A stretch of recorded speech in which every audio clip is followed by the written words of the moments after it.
آج وہ مفتی تقی عثمانی صاحب کا ایک میسج چلا, وہ کافی دنوں سے چل رہا ہے لیکن آج میرے پاس پہنچا کہ جو یہ جمعہ مبارک ہے, جمعہ مبارک جمعہ مبارک, یہ چل گیا. یہ اصل میں یہ گوروں سے چلا ہے کہ ہیپی سنڈے, وہ کہتے تھے ہیپی سنڈے, ہیپی چھٹی ہوگی نا, وہ چھٹی کو خوشیاں مناتے تھے کہ 5 دن کام کرنا ہے, 2 دن عیاشی کرنی ہے, تو ہیپی سیٹرڈے, ہیپی سنڈے, یہ میسج چلتے تھے کہ ہیپی سنڈے ہیپی.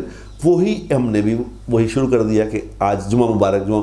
تو مفتی صاحب نے یہ میسج چلایا کہ بھائی یہ بدعت نہ کرو, کیونکہ آج تو تم کہہ رہے ہو جمعہ مبارک, 50 سال بعد یہ دین کا حصہ بن جائے گا.